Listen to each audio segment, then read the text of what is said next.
Namaste. We welcome you all to continue our series Evenings with Sraddhalu. Namaste, Sraddhalu. Namaste. Happy to be with all of you. We are happy to continue today this series, and we will take some questions on developing our capacity for learning and expression. During the session, you may freely ask questions in the chat box. It's a very interesting subject, even for myself. Sometimes I find it very difficult to express, and maybe we didn't learn in school how we should express our emotions, and maybe it's a mix of some difficulties which express themselves later on in our adult life.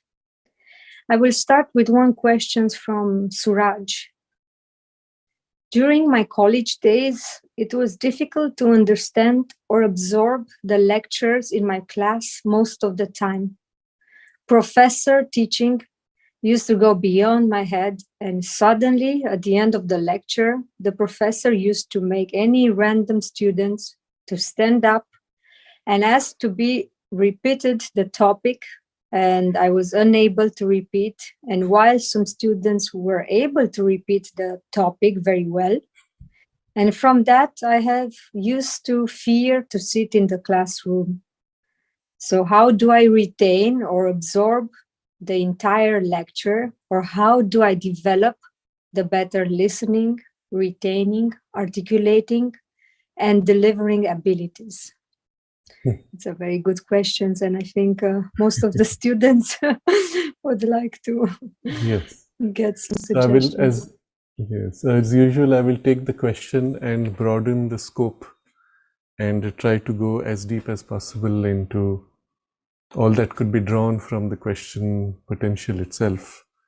And broadly, I would summarize it as being a discussion on developing the capacity to learn and the capacity to express.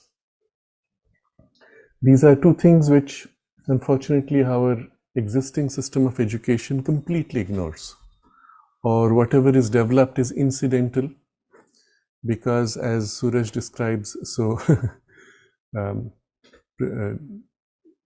so commonly experienced by all of us, the teacher is used to talking one way, students are passive listeners, and then suddenly they're asked to get up at random and speak out or repeat, as if the goal of education was to turn you into a tape recorder. Interesting. You push a button as the teacher starts speaking. When he finishes, now you speak, you push another button, playback, and you're supposed to regurgitate. And that is a good student, by the way. That's your definition of a good student, which is kind of weird when you think about it. Because then you can replace the student by your tape recorder. And naturally with this, as Suraj describes, you end up with fear. The fear then pops up each time you're required to go into that state, stand up and speak. Now in real life, you may be required to just speak your mind, speak your experience, describe something you experienced an hour ago, 10 years ago. But the fact that you have to speak in front of people and you have to be standing, that whole mood of the fear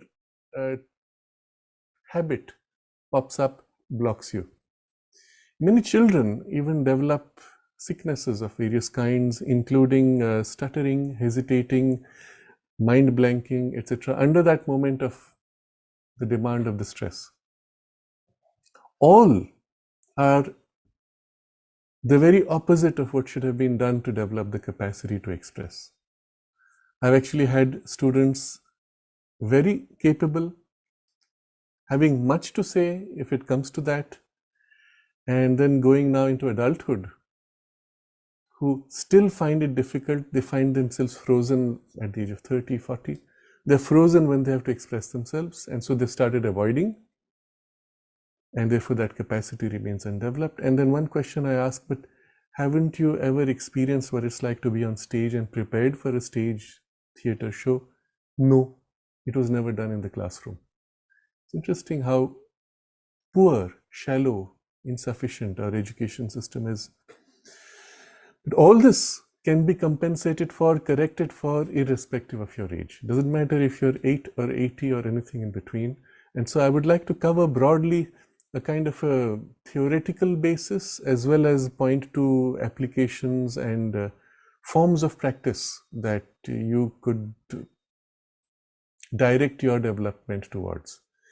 And looking at it from a purely spiritual point of view, the experience of learning is essentially an experience of discovering. Remember, somewhere deep within you, all the knowledge is already held. In some deeper layer, inner, higher, whatever it may be, the knowledge is already held and the layers in between are covering. Discovering is when you become aware of what is inside you, and now it is yours. It can never be taken away. Contrast this with learning by rote, where the teacher is speaking, you're trying to memorize, and it's like paint stuck on you. The first chance it peels off and it's gone, at least in a few weeks or months, sometimes in a few years at worst. It's gone because it was never yours. What is discovered is yours. It can be covered again or partially covered. It's never fully, and it can still be drawn out again, but it was never lost. It can never be taken away from you. It can be hidden within you, but it can be always refound. So this fundamental difference of approach in education needs to be tapped when we are learning. And the second aspect, which is of the capacity to express, the power to express, is essentially a creative power of the divine. The entire universe is the expressive power of the Satchidananda, the creative divine consciousness, including us. Since we are a part of it, we too have this capacity to, well, create, manifest, isn't it? So think of the creative power as essentially a power of the divine creativity that we are replicating or participating in. Put another way, each time you create, each time you become creative, each time you express, it is the divine potential for expression that is working itself out through you. The more transparent you can be, the more pure, direct, and complete that creative potential will flow through you. In a sense, you become focal points. We become focal points for the divine creative ability to be able to act now within multiple focal points within the totality of its own movement. Potentially, each one of us, therefore, has the full creative potential of the origin, but now expressed through a unique standpoint, poise, circumstance in which we are currently operating, experiencing. So I'm putting these two, both learning and expressing, into a spiritual context, and you realize it's not about academic education, it's not about being a student in a school or just learning for the sake of learning. It's about developing the divine potential itself. But I won't ignore the school context also. So I'll begin with the school context and develop to this more spiritual full potential. First of all, going back to Suraj's example, the requirement was rote memory. You were a good student because you could replicate what the teacher just repeated. And some students did that. Not all of them were successful in life because that's not a faculty that's very useful in life, to be able to repeat what someone else has said. What is useful in life is to be able to express what you perceive or even develop your capacity to perceive. And then you have something new to contribute to any activity or discussion. But there are students who have both. They have this capacity to articulate, express whatever they have heard, but also to articulate what they want to say. And it would be the direction you would want to go towards, because you want to be able to replicate somebody else's thought also. although that's not essential. But to be able to do that, yes, it's useful. Why not? And it's one of the faculties. Memory is one of the faculties you want to develop. So I'm going to consider that part of the discussion also for our development. First thing we recognize, and then just to put in context, the big picture we will look at will be this ability, of course, to express what you've just heard. But also in the question, he says, how do I retain or absorb the entire lecture? How do I develop better listening, retaining, articulating and delivering abilities? So that will be the full scope of what we will cover. First, recognize that for this memory, there are many kinds of memory, many layers of memory, and memory itself is one aspect or one kind of learning. So we'll look at all that. There is a visual memory. You draw a picture or the teacher writes on the blackboard.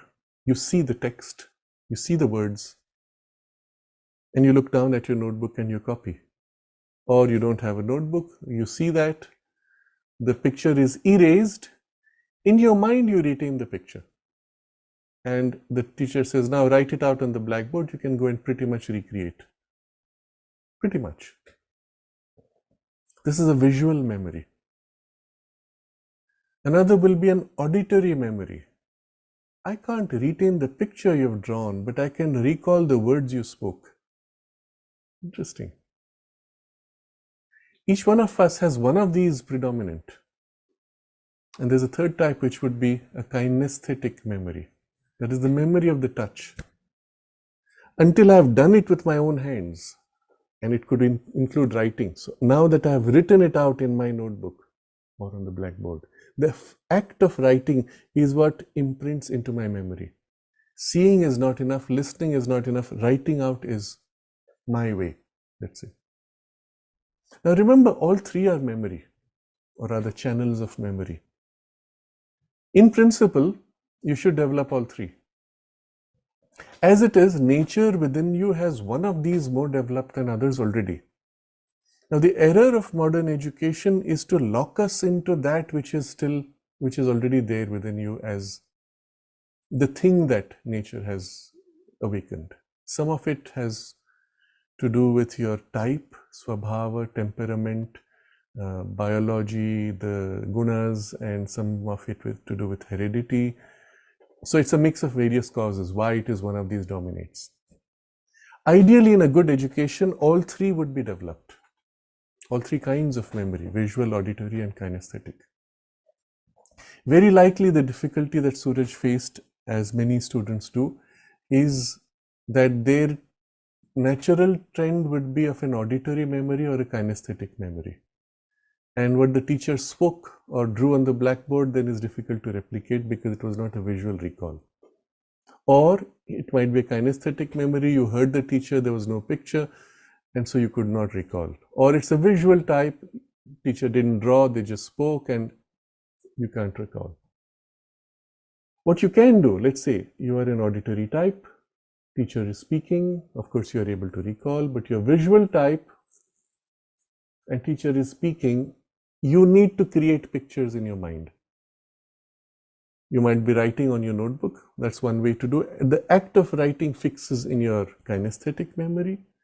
Visual memory, if you look at what you're writing and draw a picture. So in some of the more current educational approaches, they have you draw what they call mind maps, where you assign little circles to different ideas and make links between them. That's helpful, but it's in some way it's still reductionist, but at least it's a start. So remember, in all these, you are still focusing on a sensory memory. Later we will look at other kinds of memory. But this is still a basic development of the sensory memory, which should be done from childhood on. So if you're a parent, consider how you can have children play with games in which the three kinds of memory are replicated. And by using they develop. Simple example, for a visual memory, you have cards which are often in pairs. You lay them out. You open one card, close. Someone else opens one card, closes. Someone else opens one card, closes. the first person to recall, this opened card now matches with another which we saw 5 minutes ago or 5 cards ago. They open both and get it. If they are right, then they get those cards. If they're wrong, then whatever the game. Now, in this, automatically the visual memory is developing in a way that is fun. Especially recognize that children naturally have an unfolding sequence of skill interests. I hope we'll have occasion to discuss this in greater detail, but you will see nature has a natural sequence of unfolding the layers of faculties, and each time that a faculty is being focused upon by nature developing it in you, the mind automatically, or the person automatically, finds that activity interesting which feeds that faculty. So especially in the early years of child growth, I would even say from the age of 3, 4, 5 onwards, games of this kind which are sensory stimulating, sensory memory would be a part of that, would be extremely interesting for the child.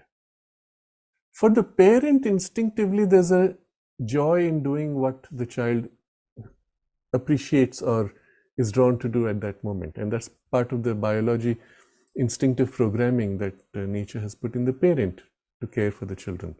But play those visual games. Equivalent auditory games. Let's say you take a drum, you strike, tut, tut, tut, the child repeats, tut, tut, tut. Now I go, tut, tut, tut, tut. Child repeats. Now I go, tut, tut, tut, tut, tut, tut, tut. Child repeats.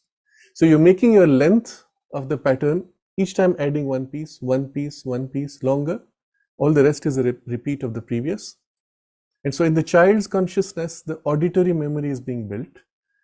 And then you will notice, initially the children get up to, let's say, the first 3, 4, 5, 6 strokes. And then at some point they start lapsing. So you pause there and keep varying patterns around that length. So suppose the child has already reached a point where they're able to catch the first 4 or 5 steps. So you will no more go 2, 3, 4 steps. You will go 3, 4, 5 steps. And gently, very gently nudge the complexity of the interaction. And then have the children do that with each other. And you'll find it so much fun because those faculties are actually awakening. And among children, you don't even need to be present. You can have them build more and more complex things. And this is just one form. Here it's only this rhythmic structure. You can have sounds, words, and then complex mixes, arrangements of those sounds and words.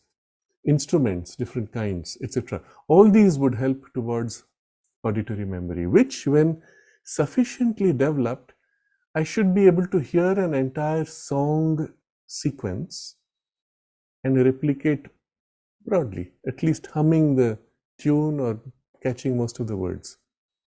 As the child grows older, maybe more. Similar training would be done with kinesthetic memory, where you touch, you repeat by doing, holding objects, moving with sensations. A lot of this could be done with clay, for example, or plasticine, soft putty stuff, where you shape something and the child watches you shape and makes his own shape, replicates the shape. He feels the movement. And in feeling with his hands, he feels the relation between the shape and the pressure given. Seeing the shape you have created, they recreate, and so on. There's another variation to this. As the children grow older, you have construction kits. One of these which I used to find very helpful for developing sense mind as well as reasoning mind as embedded in the senses is the kit called Meccano, which is a mechanical construction kit. And for quite a while in the ashram school, I was playing with students at the age of 10, 11, which is just around the age when sense mind is turning to rational mind. And so linking these two becomes very effective at that age. And you can see within the span, and I had one period, that's 40 minutes per week. And initially you could see a certain resistance. Oh, this is so new. Very quickly, within the first 2, 3, or 4 sessions, some of them have got the hang of it and are enjoying it enormously. Others find it still a point of hesitation and resistance. But you can see as a result of that use, you look at a picture, which is a two-dimensional image. In your mind, you have to translate into 3-dimension and then take these pieces and assemble them and join them to build what you saw as a picture. So there is a visual translation from 2D to 3D. At the same time, there's a kinesthetic ability. And then you see, for example, two objects are aligned and a third needs to align and you don't know how to sequence it. And so there's a reasoning aspect of the sense mind which is also kicking in. And very quickly, by the time they've completed 1 year, which is all they had with me, the power of the intelligence has been enormously activated. In the way we did it, because of the nature of the kit, most of the drawings which were given used to be pictures of cars and vehicles and things which naturally are more attractive to the objectivized sense mind. So boys typically find that easy to connect with. Girls had resistance. Now this is something we will discuss on another occasion in greater detail. There's a difference in the structure of the brain and therefore aligned with it certain faculties of the mind in the boys and girls as they unfold in age. And we have to take that into account and compensate for it. So one of the things I found was the girls had trouble identifying with a car. It seemed too dry, objective. And what I did, I broke away from the book at that point and I said, can you draw a face? Can you build a flower with the same Meccano kit? And I would make one and show them and then get them to replicate and then have them follow with variations. Having drawn a face, can you make the lips move? Can you make the eyes move? So it's a moving kit. And because it had an emotional connect, the girls could catch that quickly and compensate for what was otherwise a barrier. Those who did and put attention, you could see their intelligence actually growing. And you see what happens in the early years of age, if you can activate some of the faculties at the right time and amplify them to the maximum, they continue to grow into later part of the teenage life as well as adult life.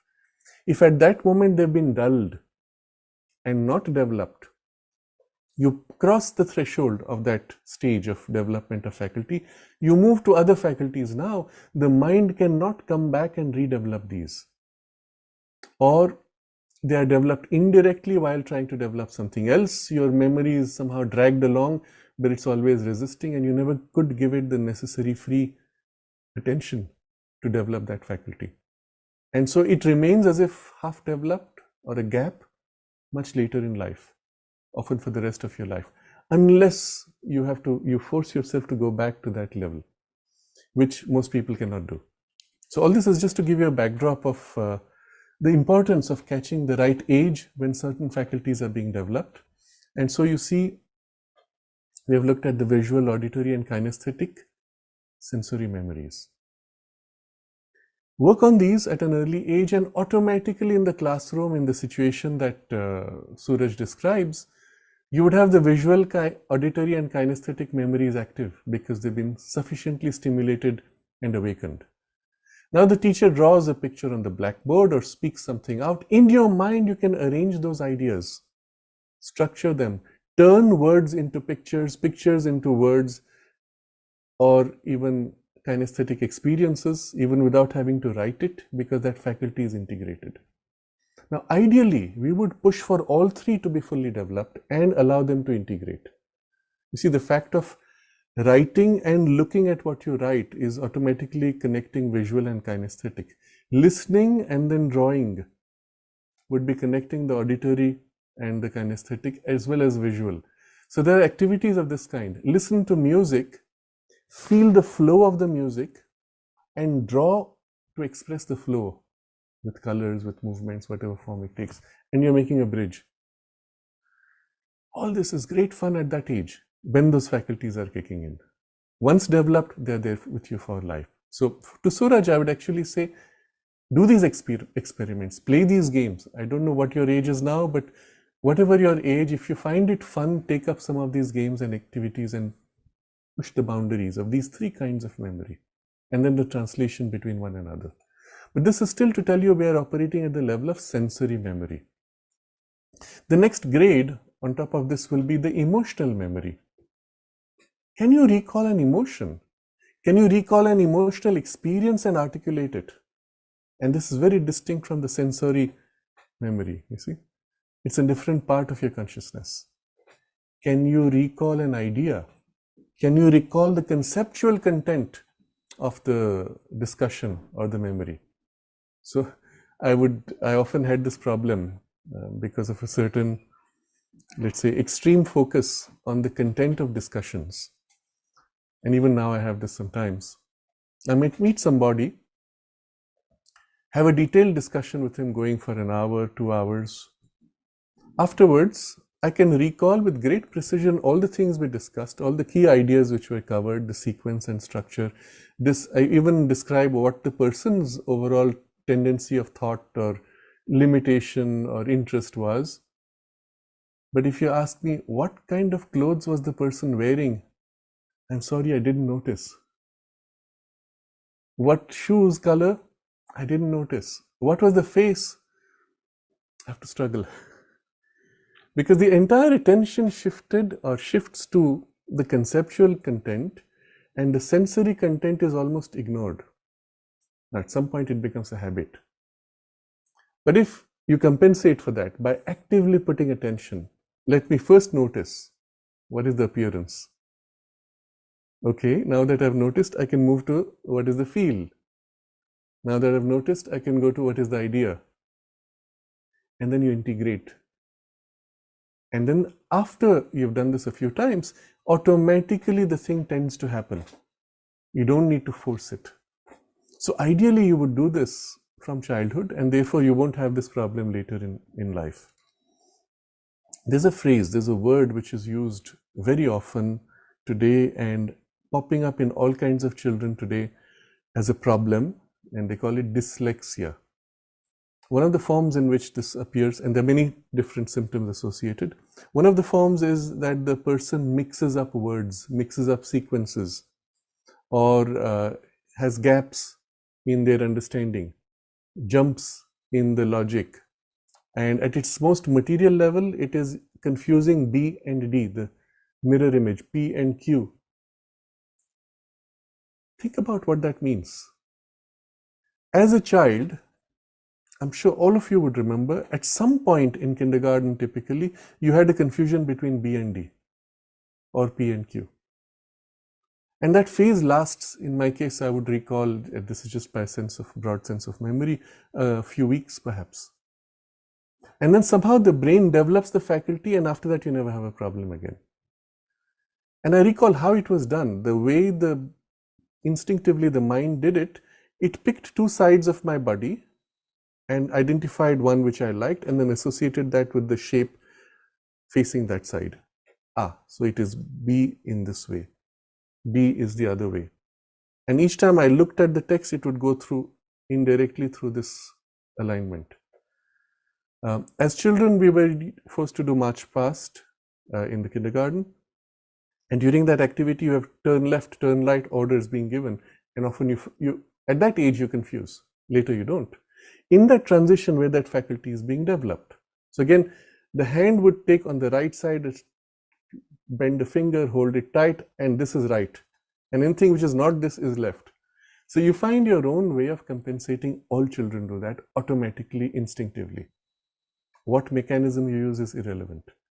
But once you cross that, now the BD organization has taken place in the brain, and you move on to the next level of more complex observation or learning. So it's as if brain is layering various kinds of faculties in the senses, and then later in emotions, and then later in concepts. And as it is layering these, if you skip one layer of training and push to the next, you have dyslexia. In fact, this can be seen inside the brain through MRI scan using fMRI, which is functional magnetic resonance imaging. You can actually see how the, let's say, information or processing flows in the brain space by the increase of blood flow and so on. So you can see how a step skipped represents a gap in transfer of knowledge in the processing. That's your dyslexia. And at a sensory level, it would be mixing words, getting spellings wrong, and although repeatedly you've done it, somehow that layer of faculty has now been moved away from, and you don't know how to access it to develop it. Similar thing would happen in emotions or in concepts also. And that's your dyslexia. It just means you skipped a stage. Why? And the reason for it actually goes to the current approach to education, where you're trying to cram advanced faculty developments at an early age before the mind, before the body, brain is ready for it. As a quick example, when you start writing, for example, your motor skills are not yet developed at the age of, let's say, 3 or 4. When you're in kindergarten, you can do a large circle quite badly, draw a line reasonably aligned. You can do your large B and D. Try to turn that into joint handwriting where you write, you cannot. You don't have the fine motor skills yet. So if you start forcing the children to start writing at that age in kindergarten, the brain is not ready, the biology is not ready, the muscle nerve coordination is not ready. You suffer, failure, till the age of about 6. Between the age of 6 and 7 is when the brain kicks in for the faculty of writing. And soon after, you're ready for cursive writing. But at that point, you're still doing individual separate letters. But at that age, if you take a child who's untrained and just have him draw and write, he can pick it up within 6 months. So from age 3 to 6, 3 years, you suffered and reinforced in the mind and the body the inability and the sense of failure because it was wrongly approached for something which was impossible to do. And at the age of 6, when the faculty kicks in, poof, without effort, you just get it. So as we do it, for example, in the ashram school, where this awareness does exist, as well as in other systems such as Montessori education, you work on the broad motor skills, you draw the letters large, and you draw one letter of the first letter of the word, and then you speak the word. And then at the age of 6 or 7, when that faculty is beginning to kick in, within a few months, you've got the writing skill, all joyously.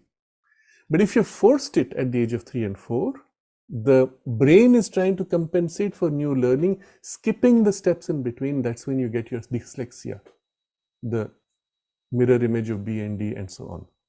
And the same exists for other emotional layers as well as intellectual layers. You will see one of the big problems, children who are unusually capable or intelligent at a young age, is they have huge emotional incompetencies. That would be a kind way of describing it. Sometimes they are completely blocked. They're extremely sensitive, but completely blocked in either sensing or expressing in interchange. Maybe they connect with nature easily, they connect with animals, but between human beings, they have enormous blocks. And often it takes a couple of decades to overcome them if they don't do it with a conscious intention. Why? Again, that's a dyslexia in an emotional layer, which was skipped by the rapid development of the intellect.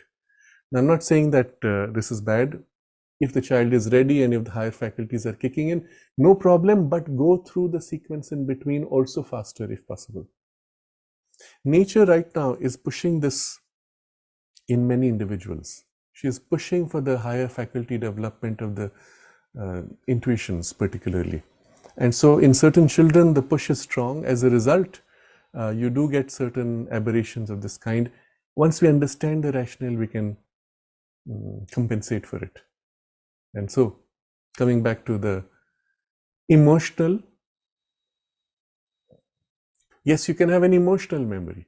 You can have a conceptual memory of ideas. Look back at the discussion that the teacher presented, or you had a conversation with somebody. Can you recall how the ideas went one step to another? Make an exercise of it. So you have a conversation. You watch a movie. You listen to a talk online. As the thoughts are unfolding, observe. Note how this thought led to that, this idea led to the next. Simply observe at first. And afterwards, when the whole thing is complete, try to recall the chain. Maybe you'll have gaps in between initially. If you're serious about it, write down the key ideas. Then visually look at the chain. then set the paper aside and then see if in your mind you're able to recall the chain without looking at your paper.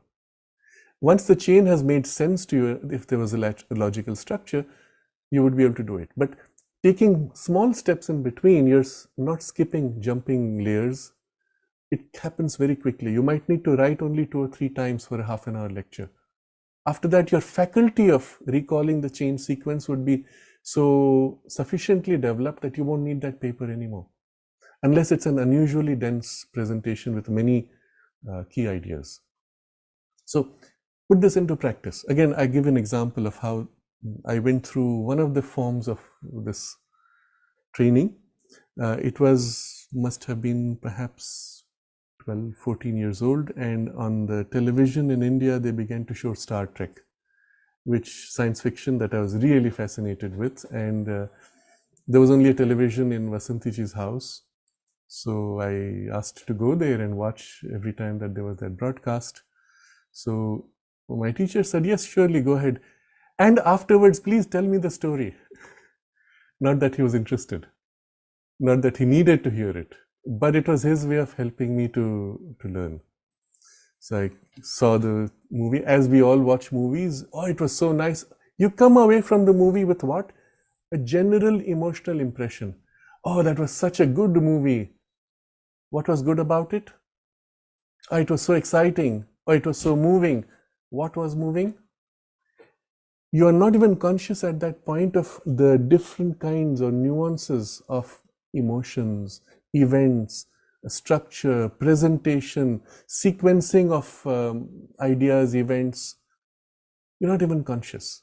It's all somewhere a huge mix in a subliminal or subconscious layer. You come away with an emotional impression of it, and that's all. This is unfortunately the truth for the bulk of humanity. And this makes us enormously vulnerable to any kind of emotional manipulation. You see, you read a news item. Most people don't bother to read the whole thing because it's boring, it's repetitive, it's pointless, uninteresting. That's bad news reporting. What do you end up with? Because it's bad news reporting, you just the impression of the headline. And the headline therefore shapes your first impression even before you've read the text. And if the text is biased, as is most of the news today, they may occasionally give you contrary information to what they were presenting, the contrary data at the end, which you never reach. As a result, you're always left with an emotional impression. You're always vulnerable to impressionism of the media or of books or of other people's opinions. Somebody tells you, oh, that fellow, and you've caught that already as a first impression. Next time you read that fellow or interact with that fellow, you have this you already as a base which is shaping you. And I'm pointing to this because all of this comes from our lack of development, of clarity, of content, and the chain of ideas, emotions, events within the content, which would allow us and give us the capacity to form our own opinion. Well, we don't have that. We just have the whole thing crushed into one broad lump. Oh, it was so good. And that's it. What was? So I came away from my first having watched that episode. And he said, okay, so what was the story? What happened? And I suddenly realized that I didn't have the full chain. So my mind jumps to whatever I can recall and jumps back and forth. And oh, I missed that. By the way, this also happened before that, because now as the story unfolds, I recall there was a key bit that I've missed. So I was going back and forth. The first time, I was embarrassed. So the next time what I did was, as I'm watching the episode, in my mind, I'm preparing myself to narrate the sequence. So I'm observing, this happened, I must remember this, then that, and there's a chain. And the mind began to organize the events. One of the side effects, of course, now that most of us are adults, one of the side effects is that you actually develop this awareness of the structure in which a movie is presented. And you'll notice there are almost certain, I will say, schemas, universal schemas. And if you study theater or cinema, they will teach you these schemas. That initially, of course, you have an introduction to the players, and then around 60 to 70%, that's, let's say 2/3 of the movie, you must have the huge crisis. And the last 1/3 is about the denouement, the unfolding of how that crisis is resolved. If you don't have that, the movie is boring. What's a movie without a crisis that was overcome? How do people change? How do they grow? And unless the characters grow, the movie leaves you as you are. It's not interesting. Interesting is when you grow in consciousness, in the experience, in identification of the parts. So there's a whole schema, and there are various ways, variations on schema. There's the flashback schema. There are 2 lines of narration, and you alternate between the 2 lines to keep the variety. And then at some point, the 2 lines converge. And that again is at the 2/3 point typically. You begin to notice all this. What was being done to you as if to manipulate your emotions and thoughts and your emotional states, which is what the movie is actually doing, except you want it done to you. You now begin to observe, objectivize, and a part of your mind begins to stand back and look at the structure. And with it comes the conceptual memory as well as the emotional memory being developed. Just like that. So, watching movies is a very powerful tool for training your mind if used in this way. Except mostly we don't. We wallow in emotions. We allow ourselves to be led in the emotional experience. We come out of it washed out by the movie effect, which is also useful, but you have not grown. And I've said this before in, I think, the previous session, any experience of life can be turned to development and growth of your faculties and made a part of your spiritual development. So we'll see how all this converges into the spiritual development also. But each of these faculties is going to be important because, first of all, as you observe, your power to acquire knowledge is growing. And then later will be your power of expression as a consequence. But again, it will be structured. If your capacity to observe the structure as you watch the movie or listen to a narration or listen to a classroom lecture, as you're able to develop that, you will be able to present it back with the same structure and sequence without difficulty, without hesitation, without fear. So that's why I'm giving somehow more importance to this initial aspect, but the rest will follow and you will see how they connect. So now this happened to me a 3rd time and a 4th time, and I found within 4 sessions, that's all it needed. The capacity to narrate the full story of a half-an-hour episode, I don't remember, 40 minutes maybe, had reasonably developed that I could make a correct sequential narration. And then came the content. I realized that I was so excited about it, and somehow in the way I narrated it, although I got the sequence right, I was not conveying the enthusiasm. It was not evoking the same enthusiasm in the listeners. And so automatically the mind went to what is it that made it interesting and amplifying those elements and then making the narration more interesting. And with it, as you grow older, will come the precision of the words to articulate precision of ideas or emotions and so on. So, now you notice we are looking at a very different grade of memory. Emotional memory, idea memory, conceptual memory. And all this would actually lead towards something still more profound, which is as if the sum total of all these and yet something fundamentally different, the intuitive memory. And here comes a spiritual potential that kicks in. In the intuitive memory, you will find the kinesthetic component is there. You're as if touching because you know, you feel, you are what you know. And this is in a sensory layer, in an emotional layer, in an ideative layer. You have a contact, a kinesthetic touch, even in ideas. But you are what you know, so you become and express what you are, and therefore a power to exercise and to express. So the learning and the expression are both merged. Visual, auditory, kinesthetic are merged. Sensory, emotional, ideative, conceptual are merged. But in something which is fundamentally different, which is in its essence a unifying foundation. You no more have visual, auditory as separate. They are merged in. You no more have sensory, emotional, and idea as separate. They are merged in. You no more have listening, learning, and expressing as separate. They are merged in. So the intuitive consciousness, the intuitive memory would be, so to say, one aspect of it. is the base into which all these merge, or the base from which all these flow. Now, your normal thought would say, yes, the intuition will come later in life. No, no, no. Actually, the intuitive can be held as an underlying backdrop from an early age by reference to it, by making the child aware of it. So that even as they develop the sensory memories, the emotional ideative memories, and so on, it is always linked to an intuitive base. And the key to do that would be simply to say, each time you experience something and learn something, become aware, where inside you did you already know this? Can you see, each time you learn something, say, wow, that's so interesting. That the discovering, something covered what you already knew. Observe where you already knew. Observe the quality of what you knew and the joy that comes with it. Every experience you link to something deeper where it is uncovered.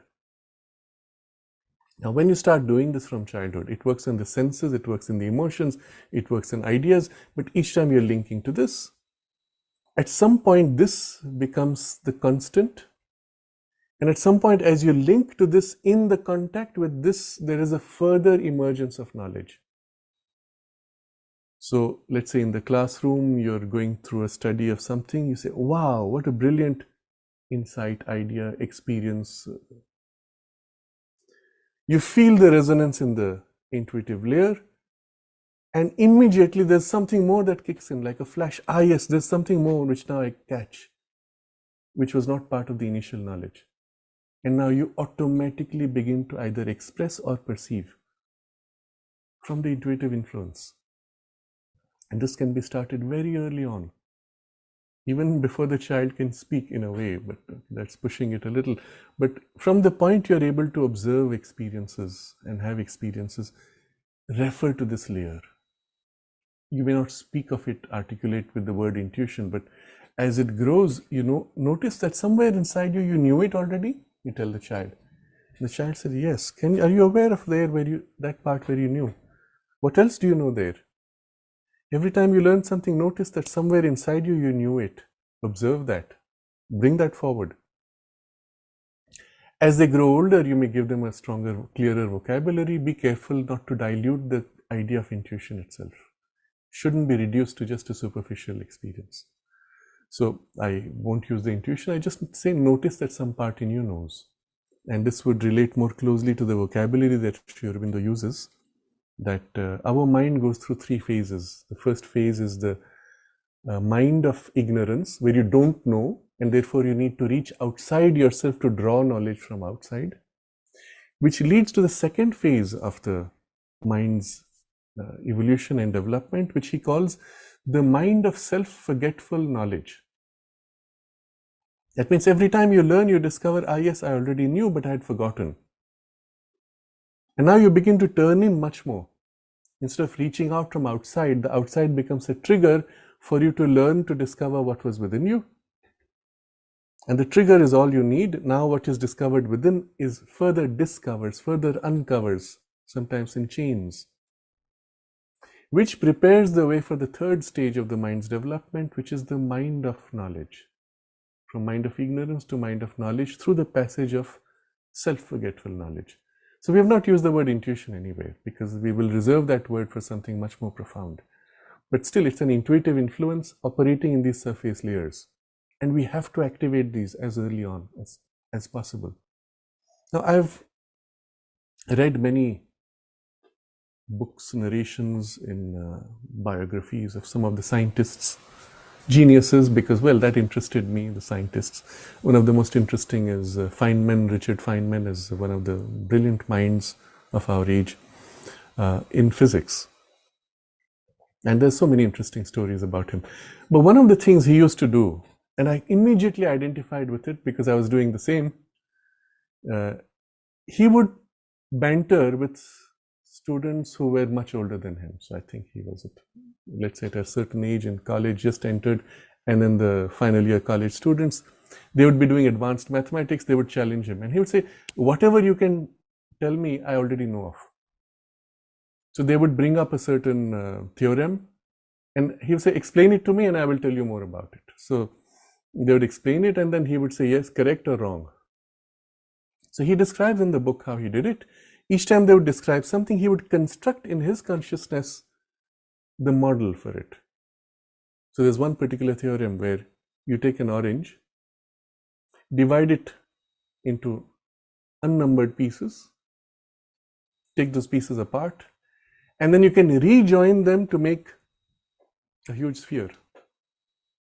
Map it to the sun, one on one, part to part. So first his response was wrong. It's not possible. And then said, no, there's a theorem. So he looking at it deeper, he said, you have to divide it into infinity of pieces. You didn't mention infinity of pieces.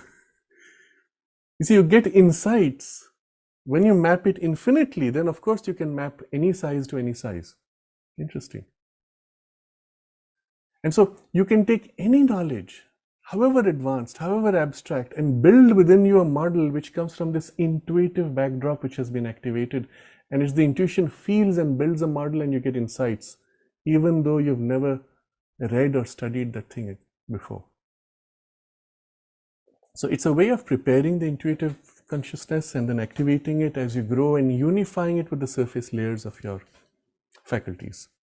Now, all of this, I've digressed a bit, but it sets a base for a more deeper understanding.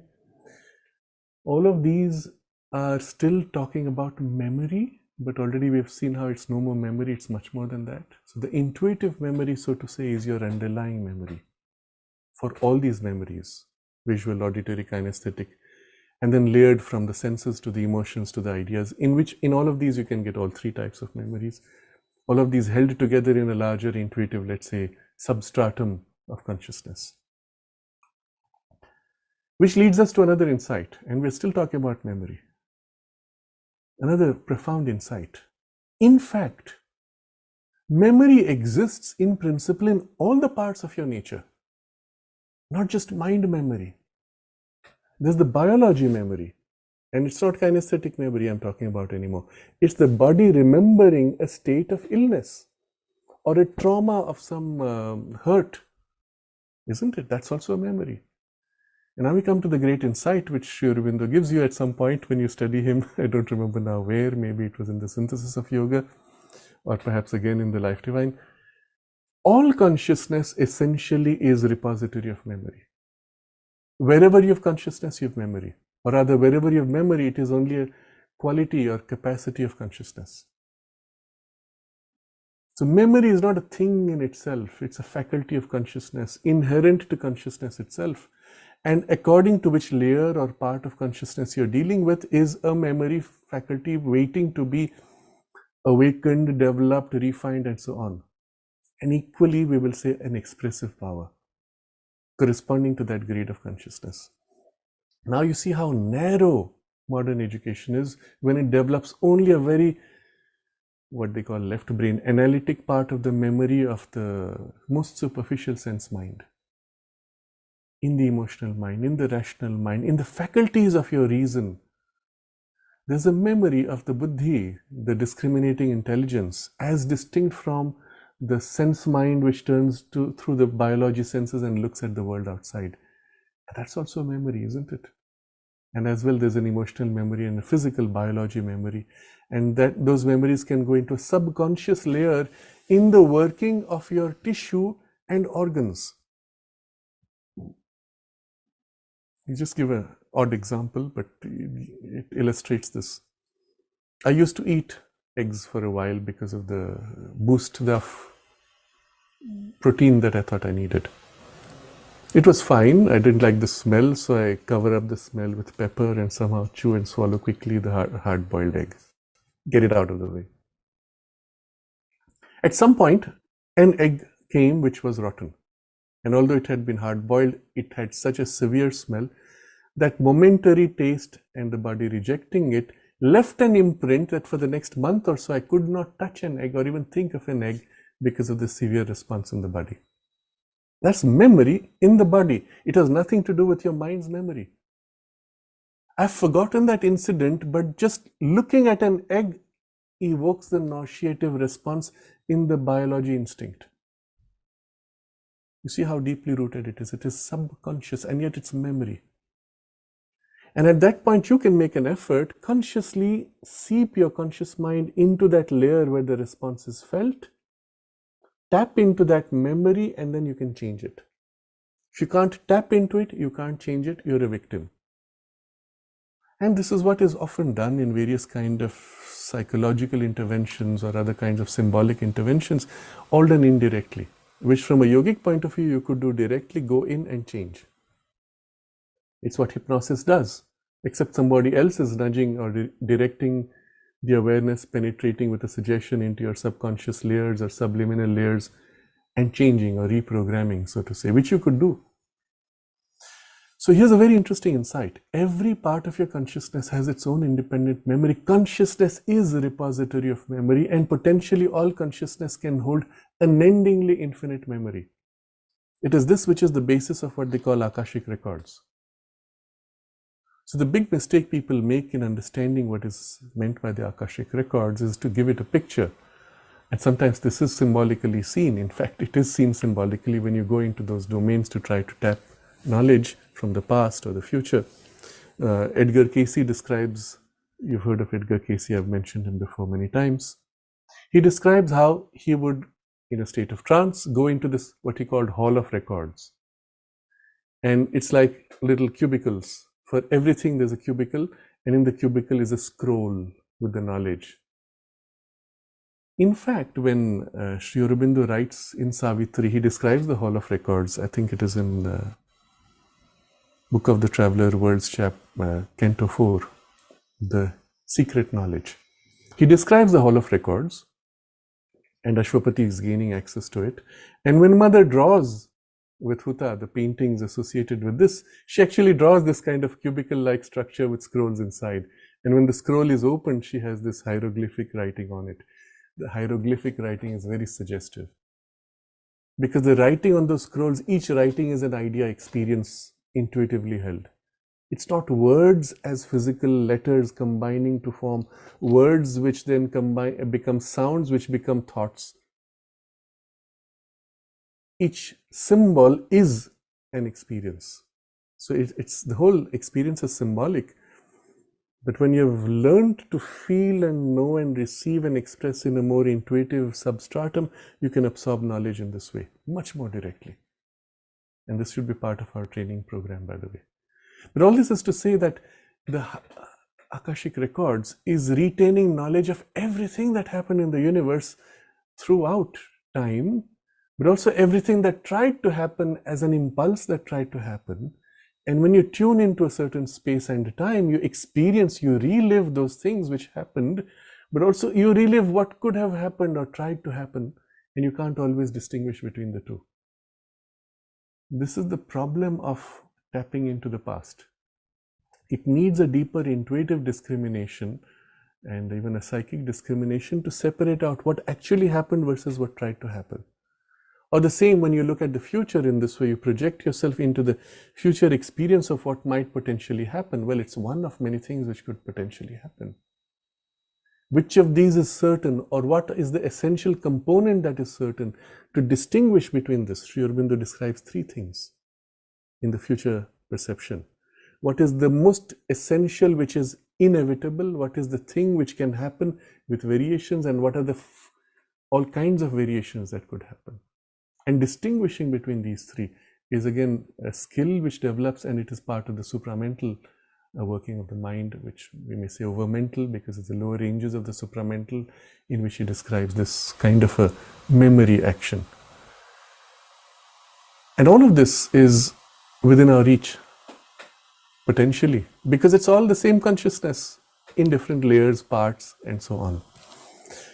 So you see, I've taken the discussion of memory in classroom training to memory to its spiritual potential, and you can see there's a seamless continuity. There's no part where you can say, classroom training ends here and the intuitive training starts there and the spiritual potential is there. No, it's a one seamless continuity. And our education should be formulated in this way. Yes, while you're focusing on the external senses and their development, you're building the underlying layers. And as you grow older, those layers become more and more active until eventually there's a full integration from the deepest to the most superficial, from the lowest to the highest, and in all the parts of our being. At least that would be our ideal attempt. Doesn't matter if you don't succeed. Just pushing in that direction would be your approach to integral education. You see, something like this we cannot put in a book. It would be too much for most people, for most teachers who want it reduced to just academic space. But for those of us who have a deeper spiritual purpose, goal, ideal in our life, it makes so much sense. And you realize it doesn't matter what your age is, you can be working on this now. So, becoming conscious in every part of your being to some degree and the memory content of that part, and then you notice something more fundamental. Depending on which part you identify is the kind of memory you have, but when you move from one identification to another part, you may lose the memory of one part while gaining memory in another part. And this is because there are layers and parts which are not yet fully integrated. So let's say you are in a state of half sleep where you were reading something. Oh, it made so much sense. You decided, I'm going to remember this. Then you go to sleep. Then you wake up in the morning and you've forgotten completely. But that night, when you again start going to sleep, as you drift inward, you reach that layer which is half sleep state. Pop, the memory is there. Ah, yes, this I was supposed to remember. I forgot. You didn't forget, you remembered it right now, but you remembered it in that layer which was in between your full waking and your sleep. And that layer is not integrated with your waking state. So now this time you make an effort to remember, you put a strong will, and still you might miss. Or you note down on a piece of paper in the morning, you wake up and look at the paper and you say, I don't recall writing this. Or at that moment you recall vaguely and then you make an effort from outside in to re-link to that half-sleep state of memory, but you recall only a fragment. And you say, while I remembered it, I remember it felt something so important, but now I read it, it seems so trivial. Because of the different grade of values of that layer and this waking layer. So it's one of the big challenges of our evolution to integrate all these layers into seamless continuity. And so we have no gaps, no loss of these memories. And you can see how this is a spiritual goal because you want to become totally conscious in all your parts and layers, but it also relates to your school education and very superficial sense memories. For example, a child that reads his textbook and tries to remember while lying down will remember easily while lying down, but will forget when sitting up. Now that we have this background, it becomes obvious. But to the child, it's not obvious because he thinks it's the same memory. Often you're lying down and you drift into half-sleep state while reading your book, and it's at that layer that you have the memory. But when you go for an exam, you're not in a half-sleep state, you're extremely woken up, where you have total loss of that memory. So the trick will be to insert the memory in the layer which you're going to need it in. So you need it in your exam state, well, put yourself in exam state while you're learning. What is that? How are you sitting in your exam state? Your body position is going to change your grade of consciousness, by the way. So you're going to sit like this in your exam state, lean forward the way you do as if you're going to write your exam, and then place the book before you, and with the clarity of the surface mind, externalized sense mind, study. And from there, of course, you can't retain so easily. From there, you drift inward and outward to bridge. And then what is learned will be remembered at the time of exam. But that's not your normal state of working in life. So you need to integrate with those layers. If that integration has been done by other means, then memory acquired in one layer would be available in another layer. If it's not done, that's when you have these problems, which most students face, where they say, I studied for so long, but I forgot everything at the time of the exam. What went wrong? This, the gap in the memory. You studied in one layer and you're trying to remember another layer. Either bridge those layers or train yourself to study in the layer in which you're going to express. You see, very practical. It has nothing to do with the spiritual training, and yet it is intimately connected with the spiritual training of integration of all the layers of consciousness. You see? So when we're speaking of education, and even I have a book on this which eventually has to come out now with a revised edition, one can only turn to these deeper dimensions in a suggestive way because most students, parents, teachers are not interested in this deeper dimension. So at least in these discussions here, when we explore further aspects of education, I will try to always extend to these deeper ranges and make it accessible and important in a larger spiritual evolutionary side. So integration of consciousness, integration of memory, both intimately connected, get the hang of it. There's a story which I perhaps mentioned some time back here, which was told to me by my mother. When as a child, she pointed this out. If you sleep while reading, then you will remember only while lying down, you won't remember sitting. And somewhere it touched the intuitive part, so it made sense and I was careful. But she gave this story. She said there was this child who used to read his textbook while lying down. And in the teacher's class, the teacher said, okay, now stand up and tell me what you have studied. And the child could remember nothing. The teacher got very angry and gave the child a whack. Okay, in those days that did happen. Today it's not acceptable. So he gives the child a whack. The child falls down on the ground and immediately remembers everything and starts repeating fluently. Of course, the error would be to say he got a whack, so he remembered. No, he lay down, that's when he remembered. Interesting.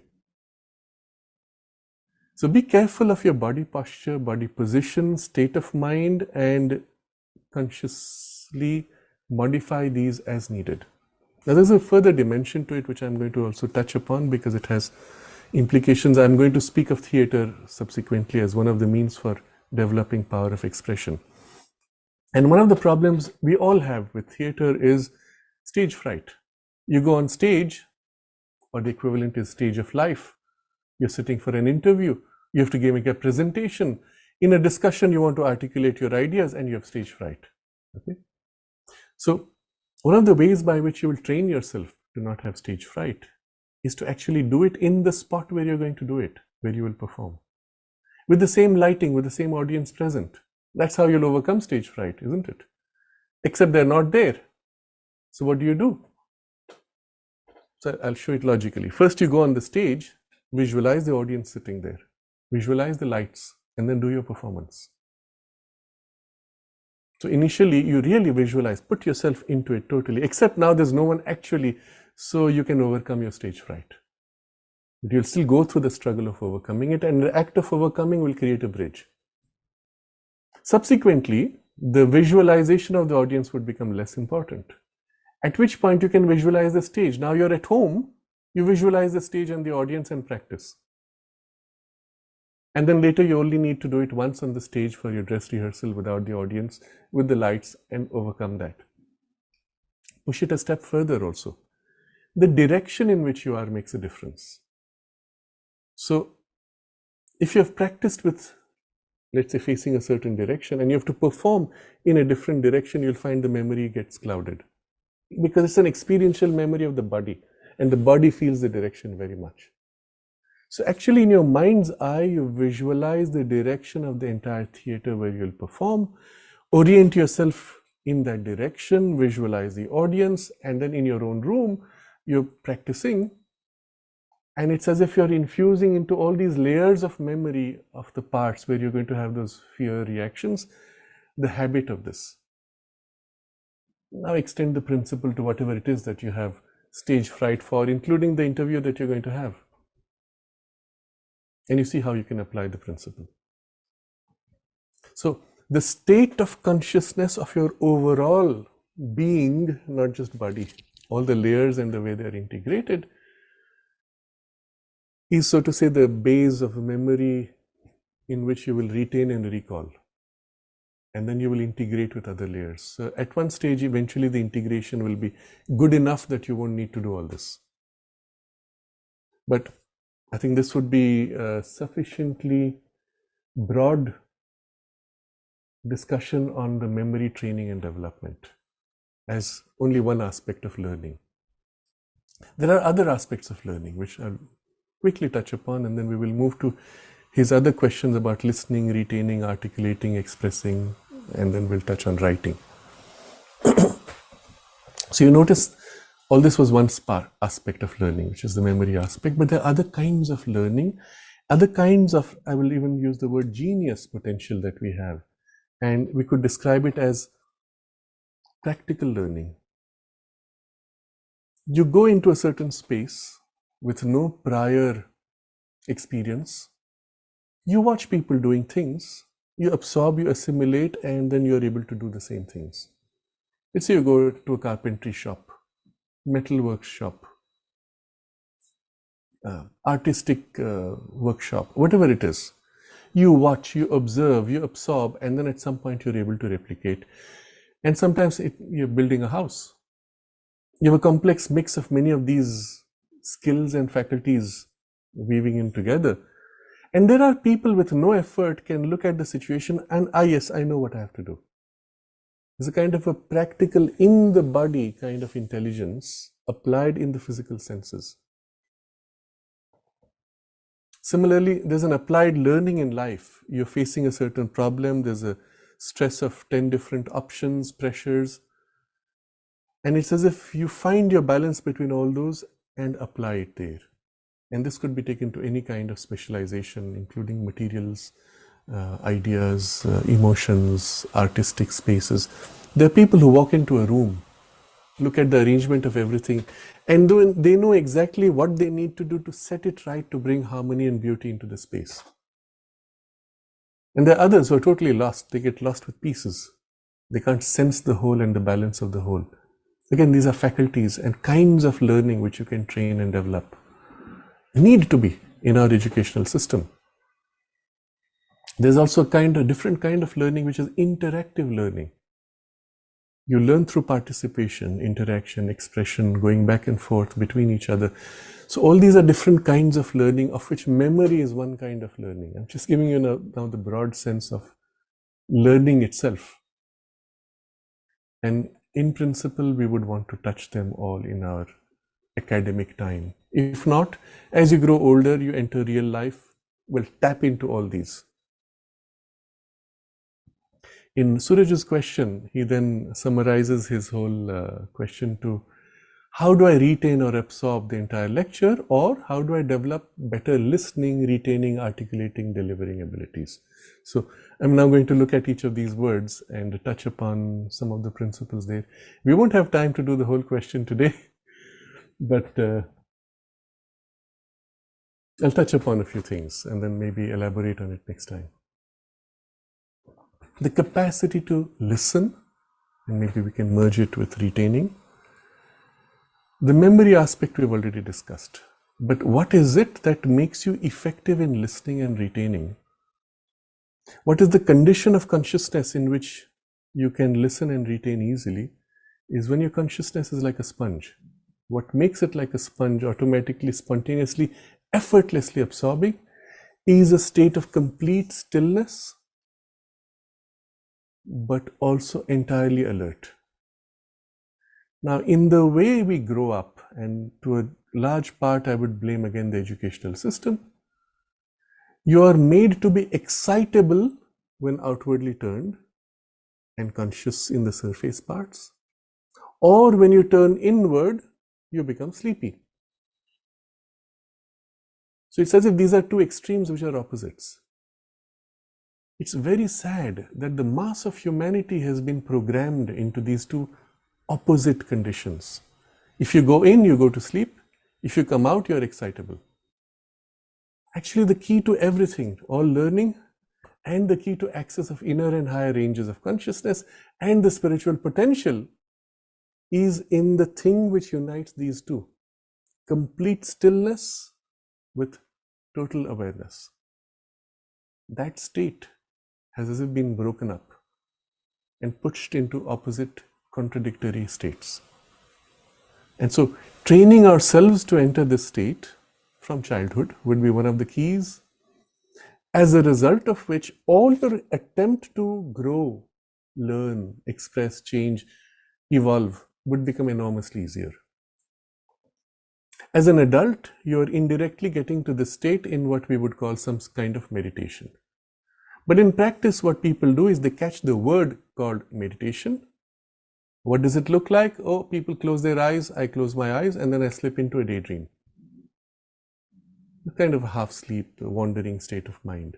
So you're somewhat still, but then you're kind of dulled in your awareness. Or you're stuck in a surface awareness, even if you're stilling it, you can't go into a deeper layer. And so all these become the practical issues. So coming back to the state, if you put yourself in the right state and listen in the right state, and now I'm going to generalize again from the question, watch in the right state, feel in the right state, and from there, act, participate in that right state, in a receptive state. You are spontaneously, effortlessly absorbing the entire experience. And whatever is absorbed stays with you. You may not yet have developed your ability to recall in structure of thought. That's something we've already discussed, but it doesn't mean you will have that automatically. But you will not lose. When somebody says, oh, did you notice this, you say, yes, of course I noticed it, but now that you put it in these words, it makes sense in the logical structure. But I was aware of it, except I had not put it in that structure. So the ability to put yourself in a receptive state correctly allows you to retain everything, even if you have not developed the power to organize. If you have developed the power to organize, you can later observe what you have retained and put in organization, or eventually you learn to be in this passive receptive state while still allowing the experience to organize itself spontaneously without getting active in the organization. Now, this is very important to understand. So as, again, go to a classroom setting, teacher is talking, I put myself in this receptive state, but my mind is active, trying to now understand, put in shape, organize, etc., etc., which would be very useful in a classroom setting, because unfortunately, as is true for most teachers, they do not talk structured, they do not talk with clarity, they just present whatever comes in some kind of haphazard overall chain of thought, often following what's in the textbook, missing key links. So yes, you need to fill in with your active thought process. But if on the other hand, somebody were sharing with you an experience which is conveyed to you with clarity and with power and an unfolding sequence which is smooth, clear, you would want not to interfere with your mind, and you would want to allow the absorption of the experience in a pure transmission. Now, this is one of the things which happens when you're reading Sri Aurobindo. And even at a point where your mind kicks in and says, yes, but what about that? The very next sentence he says, what about that? And then he answers that. It's so well structured, and he's taken into account every variant of every situation. When you're reading the mother's experiences, similarly, although the precision of wording is there, she may or may not follow always that kind of structure, but it's all there implied, and she is more infusing at an emotional and intuitive layer. And so you read or you listen and you want as if to identify with the experience. Then you don't want the mind to be too interfering. It could be active, it could be observing and say, oh wow, interesting, but it doesn't have to be interfering. Where will this experience lead? Is it this? Does it stop there? Is it that which I had read about? All those things would break the chain or reduce or distort the experience. So you allow the experience to soak in, and once it's integrated, once you're identified, then you may review and then do an analysis, observation in preparation to an expression, or you could allow the experience to flow and express, following its own rhythm. So we'll discuss that later when we come to power of expression. But the state of listening and absorption is extremely important, and with it an ability to retain. What I found was, when I could do this consciously or sometimes even unconsciously, automatically, because of a certain habit built up, sometimes going a few years later, somebody asks, do you remember that? Of course, I don't remember too well. Then they identify some important discriminating, distinguishing character, and I say, yes, now I remember. From the point I've caught it, and if it was absorbed in this way, I could, so to say, slip into that state, almost like going into a trance, leaning back into that experience and recall the fullness of the experience, and then with it, the memory of all kinds of tiny details would pop up. Because in your consciousness, you've gone into that state in which you retained, and the memory of that state is held. You have access to the whole experience, as if you're reliving it now. And so if in your listening state, you attempt consciously to develop such a state and hold and retain in that state, you will actually have access to it all through your life practically. Not necessarily in that superficial part of the memory, but in this deeper layer as if.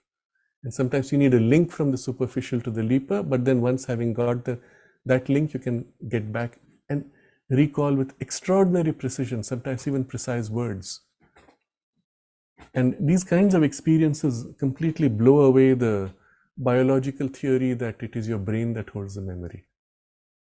Your brain cannot hold that kind of detail. Even if you go into the memory of something, you can recall sometimes the smell of that state. Your brain cannot retain so much detail and keep it so clearly, fully organized. This is innate memory of pure consciousness. It could be in mind, it could be in emotions, it could be an intuitivized mixed layer among them, doesn't matter. But this is the pure memory of consciousness, into which that state of listening would automatically absorb and therefore never lose again. Now, I don't have this kind of an ability to recall in this way, but I have read of one person who had this extraordinary memory. His name is Mark Auburn, and his book on out-of-body experiences in French, unfortunately, is highly recommended. Well, one of the things he describes, he says, I've had all these experiences and I can't distinguish what makes me different from others, except one thing. This is one thing very special I have. I can recall every single day of my life. So he can recall, for example, when he was 5 years old, 6 years old, and he was walking on this particular day from school to home. He stopped and met this, saw this, and then he had this extraordinary insight, and he says, that's when I understood this. There are experiences like that he describes. But 50 years later, the mind can pop in and pick out one particular day and those key events. Of course, the rest of the experiences may not be important, but you could, in a similar way, lean back into that and access it. Now, what this shows in his case, and put it in yogic terms, is the subliminal barrier is completely transparent. This, by the way, is one of the requirements Sri Aurobindo describes for the continuity of recall from one life to the next. And incidentally, that is one of the things he has. He not only had out-of-body experiences, but at some point the access to some of the past life recall of memories. What did he do in this life for it? Nothing. Nothing consciously, at least. He just had it. Why? Because it was done in a prior life. In this life, he even claims he has no spiritual inclination of any particular kind. Of course, he has a spiritual life, but he has no particular inclination. And this is just to show you that some of these things of integration of consciousness, if you work upon them now, today, irrespective of your age, will stay with you across lives. Recall this discussion we had a few sessions ago about the integration of personality, unifying the personality, building this unit of the sense of I. And into that you bring in the discussion of today, integrating all the layers of consciousness with their associated, memory imprints of consciousness, and intuitivizing, infusing, and to the extent possible, because the intuitive is currently subliminal to you or superluminal, super conscious to you. As you bridge into these, and especially aligned to the soul aspiration, all these would be as if integrated in a way that the essence of it will stay with you across lives. Not necessarily the memory content, but the experiential absorption of the learning. So in another life, you face a similar situation and you have as if the instinctive response or knowledge of what you need to do to deal with that situation. It's already there, what was built in the previous life. Now, I'm saying all this also to suggest to you that for all of us, and I dare say all of us, because if you don't have that development, you would not be interested in a discussion like this. For all of us, we have similar imprints from past life experiences already present within us, covered up, lost to memory, lost to active access because covered up. And so this bridging of the inner and the outer is your key to actually draw out on a huge body of experience going back hundreds of lives, at least to the extent that they were integrated with the soul's aspiration and what is retained therefore. But it's a huge body of experience from which you could draw as needed, or even from some which happens during times of crisis. The inner being pushes forward some body of knowledge, experience, intuitively held, pushes into the surface and makes you do certain things, but then it withdraws, and we don't even make the effort to catch that thread and amplify it. But it's there. So many experiences that we crave for in our surface layers, which are more instinctive, we've already been through many times. You don't need to relive them. If you can draw the content of that essential experience and infuse into the craving that exists in those layers, you can infuse in them and say, I have the satisfaction of it, or the memory of the satisfaction of it already, and that to a great extent counters the compulsion of the surface instinctive need. So I've touched upon the aspect of listening and retaining. There's more to say about it. And then we will develop the aspect of articulating, expressing, delivering, into which we will also look at the aspect of writing and expressing in body actions, as well as the power to transmit an experience. All this would be part of our discussion next time. So I've unfortunately not had the occasion to look at what is the questions in the chat boxes. We have three questions, which I will cover next time when we continue this topic. But also I would highly recommend for those of you who missed last time's session, because it was not webcast in the conventional way, it was pre-recorded, so it did not appear automatically in your information feed. Do please look at that also. That's the evenings series number 140, which from the number of views, it seems like only half the people have seen. Perhaps it did not pop up because it was not a live webcast. Do look at that also, because that concludes our discussion on that theme of success in your career and what is required, what are the requirements for success in the career, which were covered in two sessions, one after the other. And I think with this, I will review what we have covered generally. Again, summarizing, remember it should not flatten out.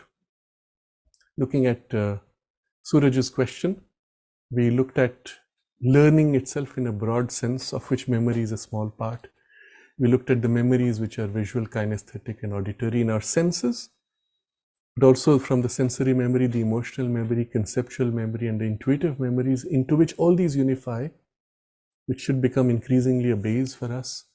And then we discovered that all consciousness has inherent memory and infinitely able to hold memory in each part. And so the integration of these parts and layers and levels of consciousness would be the full development of our memory. We looked at other kinds of learning itself, with practical body learning, applied learning, interactive learning.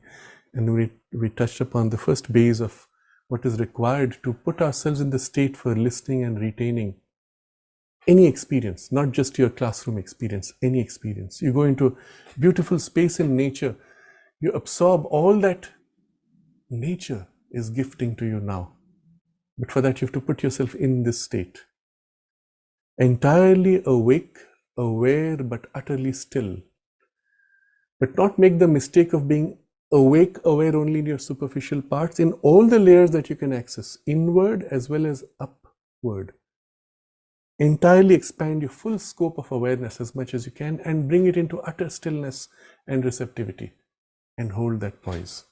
And just soak in the full experience. And at that point, it becomes almost like an intuitive absorption. But through all the senses, which if they have developed, through all the parts, including sensory, emotional, and conceptual, soak in the totality of your consciousness and the totality of memory of consciousness. Practice this. Do this consciously when you are either reading some text of Sri Aurobindo or sitting in nature, or find experiences where you really want to absorb fully and integrate. You're sitting in a workshop where some new skill is being taught, put yourself in that state and you'll absorb rapidly. Reading a book with full insights that you want to fully absorb, play with this until the next week and see how the faculty grows and awakes rapidly and the benefits of it. And then we will continue this discussion into the next. I think we can take a moment to recall, review, assimilate, and turn ourselves to what it is we want to do in terms of either being or putting into practice certain aspects, insights for ourselves, for our children, for others in our lives. And we'll take a moment to concentrate. I would highly recommend for you also to review, watch this session again, because I've covered many profound things very rapidly. You might want to pause on some of those, think about those, and then see how you'd apply each of those. So we'll take a moment now to take the whole imprint of the experience of what was covered and discussed and see and soak it in all the parts, especially into that intuitive backdrop and substratum of our being. Become conscious of that layer deep within you, those layers where you already knew all this, because you are this. And the truth of it is yours. Hold yourself in that.